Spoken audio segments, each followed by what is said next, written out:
কিছু মানুষের ব্যবহারে আপনি কষ্ট পেয়েছেন বা এখনও কি পেয়ে যাচ্ছেন? কেন জানেন? সেই মানুষটাকেই আপনি ভীষণ ভালোবাসতেন এবং তাকে আপন করে নিয়েছিলেন। একদিন আপনি হয়তো তার অনেক ভালো করেছিলেন, তার অনেক উপকারও করেছিলেন, সবসময় সহযোগিতার হাত বাড়িয়ে তার পাশে থাকতে চেষ্টা করেছিলেন। বিনিময়ে তার থেকে পেলেন খারাপ ব্যবহার, আপনার বদনাম করল, আপনাকে আঘাত করল, আপনাকে অপমান করল। চিন্তা করবেন না, এটা অস্বাভাবিক কিছু নয়, এমনটাই হয়। যার কাছে যা আছে সে তো সেটাই দেবে। আপনার কাছে যা ছিল আপনি তাই দিয়েছেন। ঈশ্বর আপনাকে দিয়েছে সুন্দর মন, সহযোগিতার হাত, ভালোবাসার মতো হৃদয়। এগুলোকে ঈশ্বরের আশীর্বাদ হিসেবে ভাবুন। ভালো কাজ করার জন্য, ভালোবাসার জন্য আপনাকে পৃথিবীতে পাঠিয়েছেন। তবে যারা আপনার সাথে খারাপ আচরণ করেছে, ঈশ্বর তাদের ভালো কিছু দেননি, কারণ ভালো কিছু পাওয়ার যোগ্য তারা নন। অযোগ্যদের হাতে ভালো কাজ করার দায়িত্ব না, তাকে ঈশ্বর দেন না, তাকে মানুষ দেয়।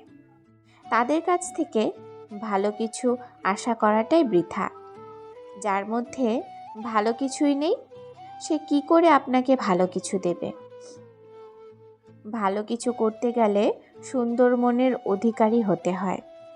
যার সুন্দর মন আছে তার মনুষ্যত্বও আছে। মনুষ্যত্ব থাকা মানেই সে একজন ভালো মানুষ। আপনি নিজে ভালো মানুষ বলেই ভালোবাসা দিতে পেরেছেন। তাই কে আপনাকে খারাপ করে গেল সেটা নিয়ে মন খারাপ করবেন না।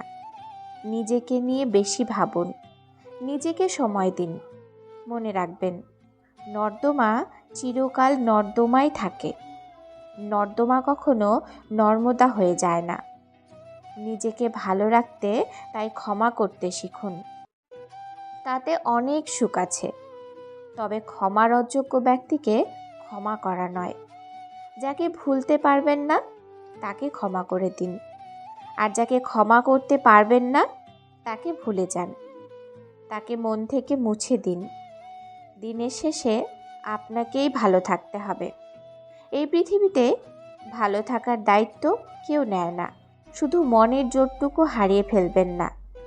জানবেন একদিনে হয় না, তবে একদিন আপনার ভালো হবেই। তুমি সব থেকে বেশি দুর্ব্যবহার পেয়েছো ভালোবাসার মানুষটার থেকেই।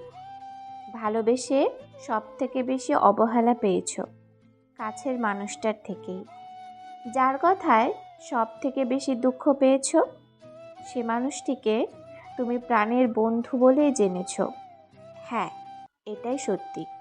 যারা সত্যিকারের মন থেকে ভালোবাসে, যারা আপন করে কাছে রাখে, তাদের সাথেই এমনটা হয়।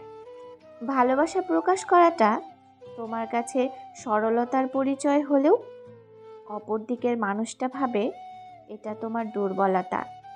তোমার ভালোবাসাকে যারা সম্মান করতে শেখেনি, তাদের কাছ থেকে ভালো ব্যবহার, ভালোবাসা কোনো কিছুই আশা করো না। ভিডিওটি এই পর্যন্তই। যদি ভিডিওটি ভালো লাগে লাইক কমেন্ট করুন, আর চ্যানেলটি সাবস্ক্রাইব করে বেল আইকন বাজিয়ে দিন। ধন্যবাদ।